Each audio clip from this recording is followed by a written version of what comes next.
ኢየሱስ ስዱድ ተስፋሆሙ ለስዱዳን ስደተኛው ኢየሱስ የስደተኞች ተስፋቸው ነው። ወይም የስደተኞች ተስፋ የሚሆን ኢየሱስ ተሰደደ ማለት ነው። ተሰዶ መንገድ ላይ እመቤታችን ታዝለዋለች፣ ይደክማታል። ምዕረ በገቦኪ ምዕረ በዘባንኪ እንዳለ ሊቁ አንዴ በጀርባዋ ታዝለዋለች፣ ሲደክማት በጎኗ እንዲት ይዘዋለች፣ ሲያቅታት ደግሞ አግዘይ ብላ መሬት ላይ ታስቀምጠዋለች። ደግሞ ዘይኝ ብሎ ደግሞ ያለቅሳል። የፍጹም ትሕትና ነው። ነገር ግን እሱ ዘይሴውር ሩያኒሁ በደመና ወዳጆቹን በደመና የሚሰውራቸው ነው። እሱ በክብር የሚሰውራቸው። ዘይጠፍር በማይ ጽርሖ ወረሰ የደመና መክሄዶ አዳራሹን በውሃ የሚታታ ደመናን መረማመጃው የሚያደርግ ነው። እሱ በመባረቅት የሚጓዝ መባረቅት የሚታዘዙለት ጌታ ነው። ሲያስተጋቦ ለማይ ባሕር ከመዝቅ ውቅያኖሱን እንደ ረዋት እንደ አቅማዳ የሚሰበስበው እሱ ነው። ቁም ድረቅ ሲለው ጸጥ የሚያደርገው እሱ ነው፣ እግዚአብሔር ነው። ይቻላል።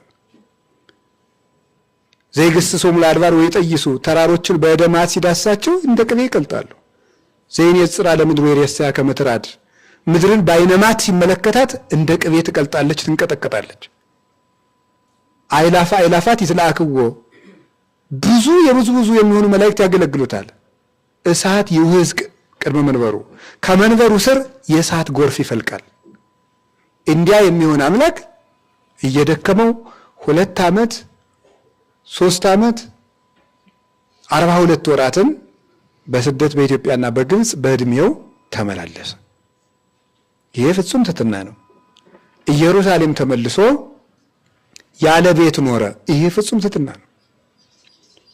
ለቆናጽል ግበ ቦሙ ወለ አዕዋፈ ሰማይኒ ምጽላል ቦሙ ለወልደ እጓለ እመሕያውሰ አልቦቱ ሀበ ያሰምክ ርሶ ለቀበሮዎች ጉድጓድ አላቸው፣ ለወፎችም ጎጆ አላቸው። ለሰው ልጅ ለክርስቶስ ግን ራሱን የሚያስጠጋበት ቤት አልነበረው። ይሄ ፍጹም ትሕትና ነው። ቀን ሲያስተምር ያዙላል መዓልተ ይሜር ውስተ ቤተ መቅደስ ወሌሊተ ይቤይት ውስተ ደብረ ዘይት። ቀን በቤተ መቅደስ ሲያስተምር ይውላል፣ ሌሊት በደብረ ዘይት ዋሻ ያድራል። ቤት ሳይኖረው ኖረ። ልብሱም አንድ ብቻ ናት። 33 ዓመት የለበሳት ልብስ አንድ ብቻ ናት የጌታ።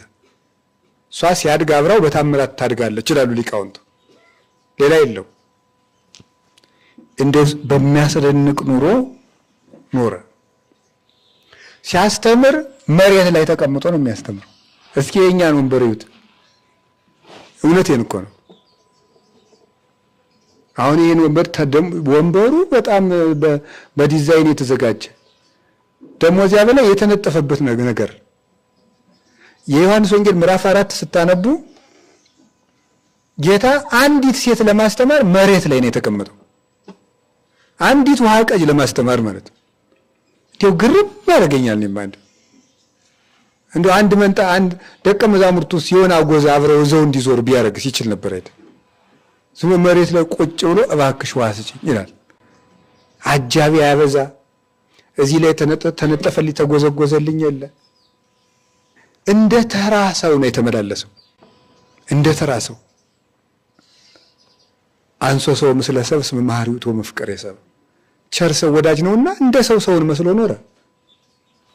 ሕፃናትን በድንግልና ከመወለድ በቀር በማልቀስ አልበለጣቸውም ይላል አባ ጊዮርጊስ። ማለት ሳያለቅስ አልቀረም፣ እኩል ነው ከሕፃናት ጋር ማለቱ። ይህንን እያደረገ ኖረ።